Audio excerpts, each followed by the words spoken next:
رب العالمين. الحمد لله الذي جعل الحمد مفتاحا لذكره ودليلا على آلائه وعظمته وسببا للمزيد من فضله. نشهد أن لا إله إلا الله وحده لا شريك له ونشهد أن محمدا عبده ورسوله الذي لا نبي بعده. اللهم فصل وسلم وبارك على هذا النبي الكريم الرسول الأمين نبينا وسيدنا محمد وعلى آله وصحبه وذرياته وأمته إلى يوم الدين. أما بعد، فيا عباد الله أحباب الله وأحباب رسوله صلى الله عليه وسلم، أوصي نفسي وإياكم بتقوى الله فقد فاز المتقون، فلا تموتن إلا وأنتم مسلمون. فقال تعالى: يا أيها الذين آمنوا اتقوا الله حق تقاته ولا تموتن إلا وأنتم مسلمون. Hadirin jemaah Jumat rahimani wa rahimakumullah, mengawali pertemuan Jumat ini, khatib ingin mengajak kepada pribadi dan kita semua tanpa kecuali untuk meningkatkan ketakwaan dan syukur kita kepada Allah Subhanahu wa taala.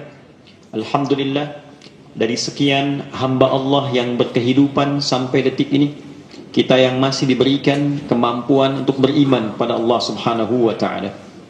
Alhamdulillah, dari sekian orang yang menyatakan dirinya beriman kepada Allah Subhanahu wa taala, kita yang diberikan oleh Allah kesanggupan untuk membuktikan keberimanan itu dengan menunaikan ibadah salat Jumat berjamaah. Semoga Jumat yang kita tunaikan yang bertepatan dengan pekan ketiga di bulan Dzulqa'dah 1446 Hijrah, 16 Mei 2025 Masehi, dijadikan oleh Allah Subhanahu wa taala sebagai Jumat terbaik dari sekian Jumat yang pernah kita tunaikan. Hadirin, ada keterangan di dalam Al-Quran tercantum di surah Al-Baqarah di ayat 197 yang kemudian terangkai sampai dengan ayat 203 terkait keistimewaan pada rangkaian 3 bulan utama sebagai penutup di tahun Hijriah yang kelak akan dikuatkan pula keutamaan khusus di bulan itu melalui keterangan Nabi Muhammad sallallahu alaihi wasallam yang kelak didokumentasikan oleh Al-Imam Al-Bukhari dalam kitab sahihnya yang sanadnya tersambung kepada sahabat mulia Abu Hurairah radhiyallahu taala anhu.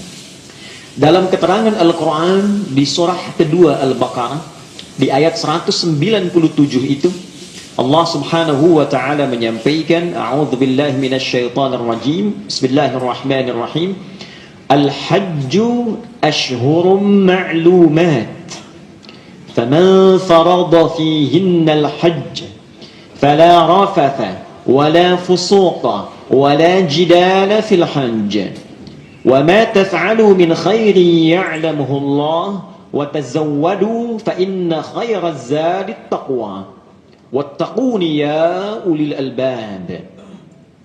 Hadirin, al-hajju, rangkaian haji menuju puncak penunaiannya itu, ashhurum ma'lumat, disiapkan dari bulan-bulan yang telah viral diketahui di kalangan masyarakat dunia. Ada rangkaian persiapan haji menuju ke puncaknya. Ada 2 bentuk jamak dalam bahasa Arab. Ada yang diungkapkan bentuk dengan jamak qillah, bentuknya plural tapi dapat dihitung jari. 3, 4, 5 qillah, bentuknya af'al. Ada jamak sifatnya kathrah, menunjuk banyak, di atas 7, 8, 9, 12 dan seterusnya. Di dalam Al-Quran bentuk jama menunjuk pada bulan hitungan waktu ditunjukkan dengan 2 kata. Ada bentuk jama yang qillah seperti di ayat ini, al-hajju ashhur. Ada bentuk jama yang kathrah menunjuk pada setahun 12 bulan, Quran surah ke-9 At-Taubah di ayat ke-36. Inna iddatasy syuhuri 'indallahi 12 syahran fi kitabillah. Ketika disebutkan jumlah setahun 12 bulan, Al-Quran menggunakan kata syuhur. Ketika menunjuk pada persiapan orang yang akan berangkat haji, sudah siap, sudah punya perbekalan, sudah ada kuotanya, tinggal berangkat, persiapannya ditunjukkan dengan bentuk qillah, ashhur. Ini menunjukkan diksi yang tidak mungkin dirangkai oleh manusia. Ini menunjukkan kekuatan kata Al-Quran, sekaligus juga memberikan petunjuk firman Allah yang tak mungkin dikaryakan oleh manusia. Poinnya adalah, jika ada yang sudah siap untuk berangkat, sudah ada kuotanya, sudah tersusun rencananya, sudah siap pemberangkatannya, maka persiapkanlah haji itu nanti hingga puncak pelaksanaannya di tanggal 9 Dzulhijjah dalam wukuf itu, pada bulan-bulan sebelumnya yang sudah dibiasakan oleh kalangan masyarakat lampau. Maka jika dihitung dengan pendekatan jama' bentuk qillah, maka para ulama menyimpulkan umumnya persiapan dimulai sejak Syawal. Ramadan selesai, kemudian Idul Fitr, pertengahan Syawal, akhir Syawal, orang sudah mulai mempersiapkan berangkat haji. Itulah sebabnya kenapa ada yang berangkat di akhir Syawal, kenapa ada yang berangkat di awal Dzulqa'dah. Pertengahan sekarang, Mei sama dengan Dzulqa'dah, mulai berangkat sebagai persiapan menuju puncak haji. Poinnya hadirin, saking pentingnya haji ini, disiapkan jauh sebelumnya, bekalnya dilatih sebelum berangkat. Wa tazawwadu fa inna khairaz zadit taqwa. Kata Al-Quran, yang mau berangkat silahkan siapkan bekal terbaiknya. Tapi bekal terbaik itu bukan berapa banyak uang yang Anda bawa, baju yang Anda kemasi, materi yang Anda kumpulkan. Persiapkan kekuatan spiritualmu, kekuatan takwamu, karena itu yang akan mendorong pada keberhasilan dalam penunaian ibadah haji itu. Hadirin, tidak ada ibadah dalam Islam yang disiapkan beberapa bulan sebelumnya. Bekalnya dianjurkan dalam Al-Quran. Caranya diberikan penguatan, manasiknya disebutkan. Kemudian presisi tujuannya pun langsung diturunkan melalui keterangan Nabi SAW. Selain memberikan perubahan kepada diri, jaminan Allah ditetapkan dengan kalimat lisan Nabi yang pasti. Wa ma yantiqu 'anil hawa in huwa illa wahyu yuha. Bukan karya Nabi, bukan keinginan Nabi, tapi jaminan yang Allah berikan melalui lisan Nabi SAW.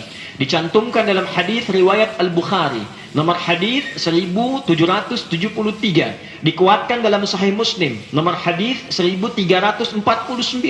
Sanadnya tersambung pada sahabat Abu Hurairah radhiyallahu taala anhu, dari Nabi SAW. Beliau bersabda, al-umratu ila al-umrati kafaratun lima bainahuma wal hajjul mabrur laisa lahul jazaa illa al-jannah. Umrah satu kepada umrah berikutnya. Ada orang pernah umrah, kemudian dia umrah lagi. Antara satu umrah dengan umrah kedua, kafaratun lima bainahuma, menjadi kafarat, penghapus dosa-dosa kecil secara otomatis di antara dua umrah itu. Tidak akan dihisab di hadapan Allah Subhanahu wa taala, kecuali dosa besar yang harus ditaubati. Wal hajjul mabrur, adapun haji yang ditunaikan dengan benar rukunnya, dengan ikhlas penunaiannya, membawa perubahan pada perilaku orang yang menunaikannya, maka laisa lahul jazaa, tidak ada pahala yang senilai dengan pengorbanan yang telah diberikan. Anda sholat hanya fisik, Anda zakat dengan uang, haji menggunakan ibadah fisik, tawaf fisik, sa'i fisik. Tak mungkin berangkat kecuali Anda punya bekal uangnya. Ada pikirannya, ada spiritualnya, ada fisikalnya. Menggabungkan tiga elemen dalam manusia, tidak ada pahala yang sepadan bagi orang yang berhasil hajinya, kata Nabi, illal jannah, kecuali surga. Hadirin, apa dibalik rahasia haji ini sehingga jaminannya itu langsung surga? Bukan pahala yang 10 kali lipat, sedekah yang 700 kali lipat, baca Al-Quran setiap hurufnya 10 kali lipat. Tapi haji, jika Anda berhasil menunaikannya, kata Allah, surga. Wafat syahid. Apa dibalik rahasia haji ini? Apa hikmah dibalik haji ini? Dan adakah kesempatan bagi orang yang belum berhaji atau selama hidupnya tak punya kesempatan haji tapi mampu mendapatkan hikmahnya? Dalam bahasa lain, dia bisa mabrur sekalipun tak punya kesempatan berhaji. Apakah bisa mendapatkan jaminan yang serupa? Hadirin, secara singkat dan padat, haji dalam bahasa Arab bimaknal qasdu, berarti sesuatu yang tertuju, terfokus pada satu arah. Juga seakar dengan kata hajah, sesuatu yang dikerjakan untuk memenuhi kebutuhan yang pokok. Jadi ketika seseorang menunaikan ibadah haji, pada hakikatnya dia sedang menuju pada satu tempat untuk memenuhi kebutuhan dirinya sebagai manusia seutuhnya. Kebutuhan fisiknya, kebutuhan pikirannya, kebutuhan rohaninya, spiritualnya.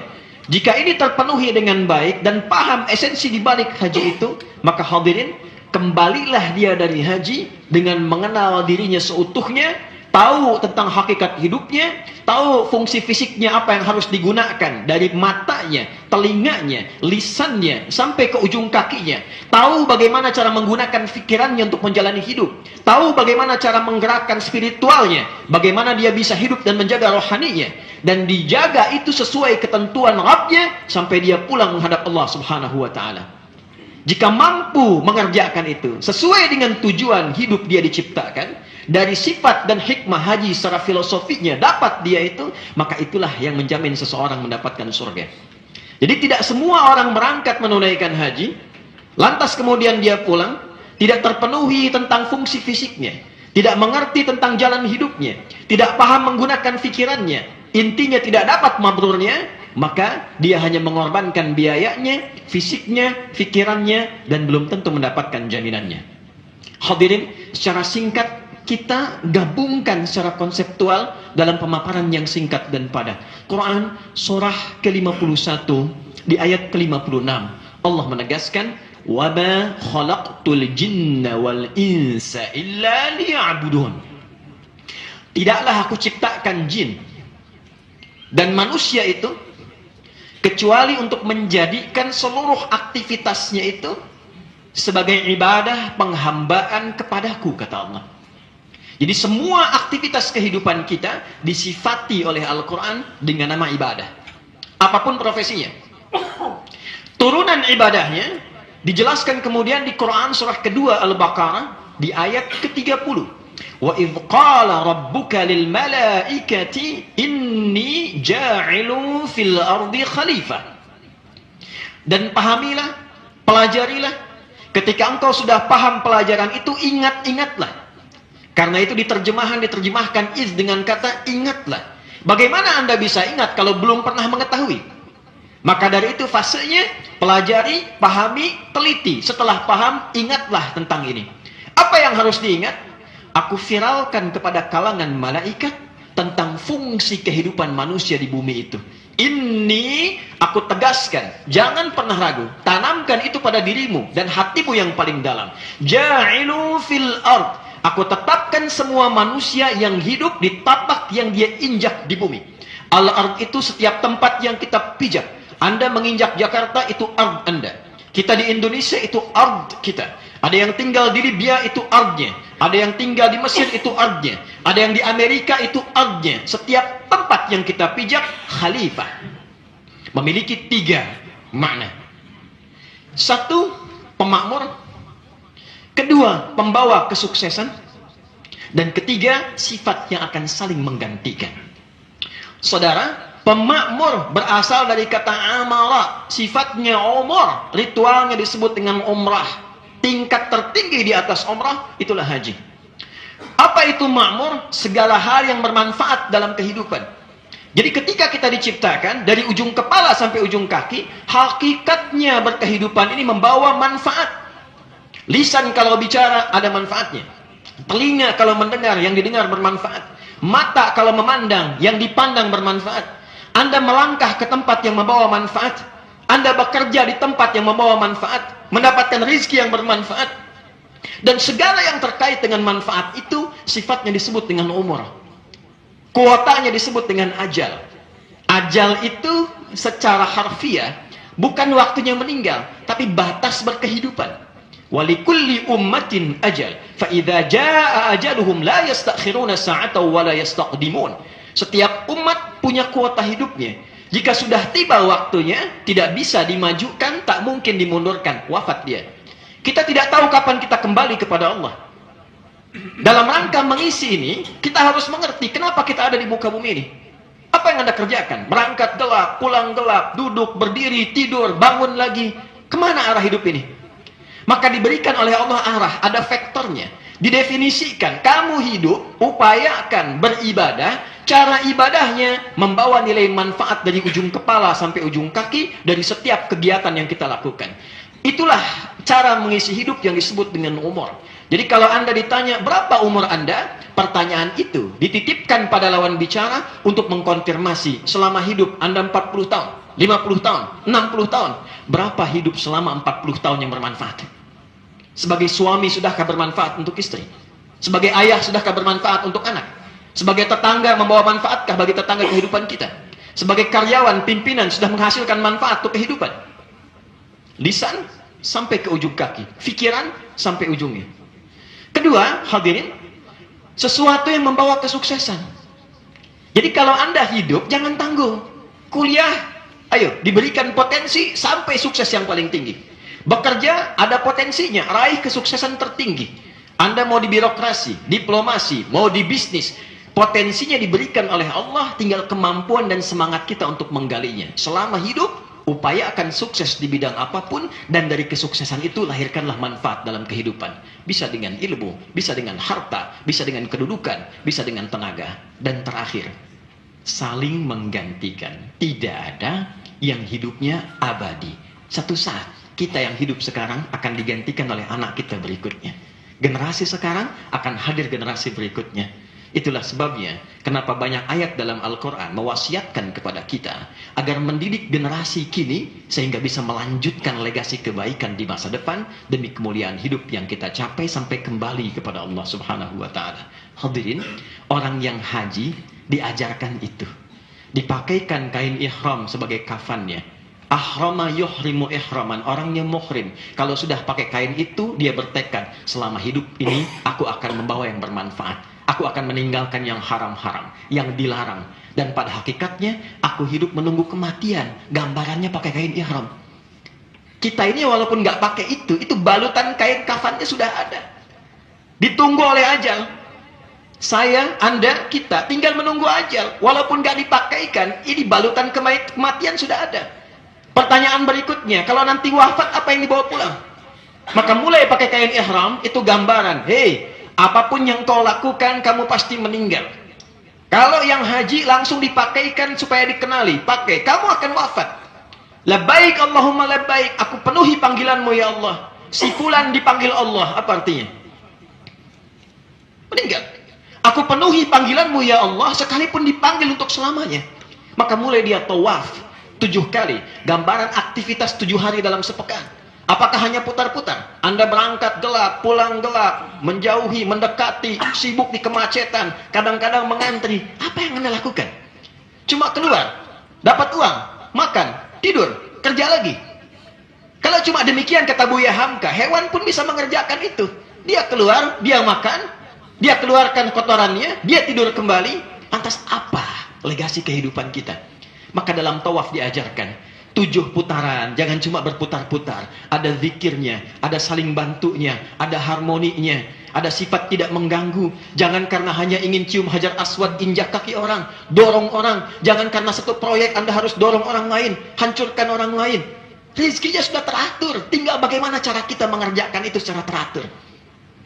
Hadirin, setelah itu kemudian kita berdoa, Rabbana atina fid dunya hasanah, ada keseimbangan, dunia mesti sukses. Wa fil akhirati hasanah, akhirat mesti sukses. Bagaimana mengejar kesuksesan dunia? Sa'i, bukan lari-lari kecil. Dari kata sa'a, usaha yang serius, yang sungguh-sungguh, mulai dengan pikiran yang jernih. Anda mau kerja mesti optimis. Pikiran yang jernih, rumuskan, mitigasikan, konsepnya siapkan. Maka Anda berada di setengah puncak kesuksesan. Sofa, dari kata tasfiyah. Mengejar marwah, puncak kesuksesan tertinggi. Kadang-kadang kita kerja ada di atas, kadang mesti turun ke bawah. Ada peluang, Anda kejar, walaupun dengan setengah berlari. Walaupun sampai ke puncak, Boleh jadi bukan itu yang harus kita dapatkan. Kadang kita ikut tender, yang dapat orang lain. Kadang kita yang susah, yang raih orang lain. Mesti 7 kali bolak-balik. Tapi keringat yang keluar, itu selalu akan dinilai. Boleh jadi kita yang berusaha, anak kita yang dapat. Hasil dari anak itu, sesungguhnya akumulasi pekerjaan keras yang kita lakukan. Hajar yang bolak-balik, Ismail yang dapat, keluar airnya. Kata ibunya, zam, zam, zam. Kumpul, jangan berhenti. Kumpul, jangan berhenti. Kumpul, jangan berhenti. Maka rezekinya mengalir sampai hari ini, tidak pernah berhenti. Orang yang selalu menjadi sa'i dalam hidupnya, optimis, punya persiapan, dia kerjakan dengan kerja keras, dan dia niatkan karena ibadah, dia menghasilkan legasi yang terkumpul tanpa pernah berhenti. Akhirnya dia tahallul, memberikan kenyamanan pada dirinya, dan bersiap menegakkan yang halal selama hidupnya. Itulah yang pertama direnungkan di Arafat, dibuang di Muzdalifah, dikembalikan kontemplasi di Mina, sampai pulang kembali ke tanah air, membawa nilai kebaikan. Yang jelek keluar, yang baik muncul, itu bir. Al-birrun. Bila itu jadi pelaku, disebut mabrur. Haji mabrur bukan gelar, tapi haji yang telah ditunaikan, membawa perubahan perilaku dari yang tadinya tidak baik menjadi baik. Baik fisiknya, baik pikirannya, dan baik arah hatinya. Bagi yang telah berhaji, kita doakan mabrur hajinya. Bagi yang berangkat haji, kita doakan dimudahkan dan dibimbing mabrur hajinya. Dan bagi yang belum berhaji, kita doakan diberikan kesempatan untuk berhaji. Namun bagi yang selama hidupnya tak pernah haji, kita doakan dia mendapatkan hikmah haji sehingga pulang dengan status mabrur di hadapan Allah Subhanahu wa taala. Barakallahu li wa lakum fil Qur'anil azim wa nafa'ani wa iyyakum bima fihi minal ayati wa dzikril hakim. Wa taqabbala minni wa minkum tilawatahu innahu huwas samiul alim. Ud'ullaha yastajib lana wa lakum jami'an.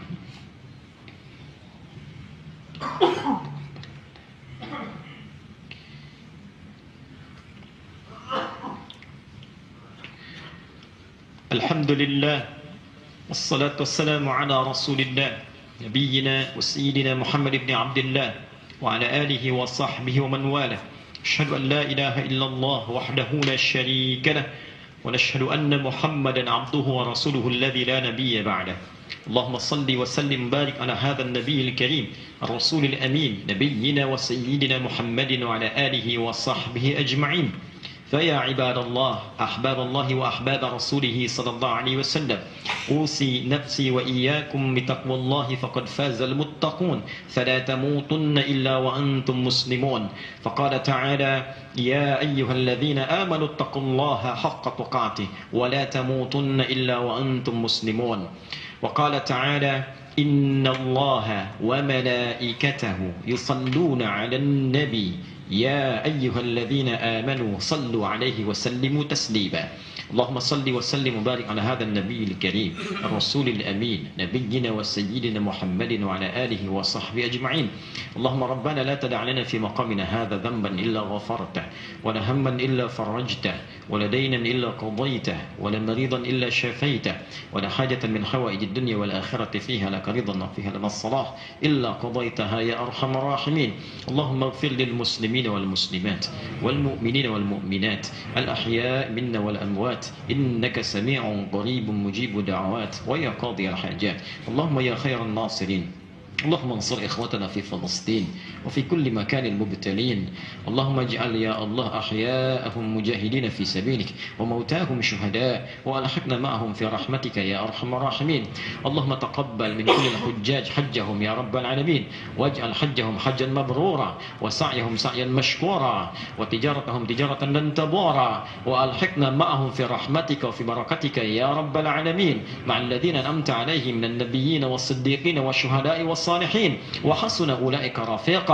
اللهم تقبل منا إنك أنت السميع العليم وتب علينا إنك أنت التواب الرحيم. ربنا آتنا في الدنيا حسنة وفي الآخرة حسنة وقنا عذاب النار. وصلى الله على سيدنا محمد وعلى آله وصحبه أجمعين، وآخر دعوانا أن الحمد لله رب العالمين. عباد الله، إن الله يأمر بالعدل والإحسان وإيتاء ذي القربى وينهى عن الفحشاء والمنكر والبغي يعظكم لعلكم تذكرون، ولذكر الله أكبر والله يعلم ما تصنعون. أقيموا الصلاة يرحمكم الله.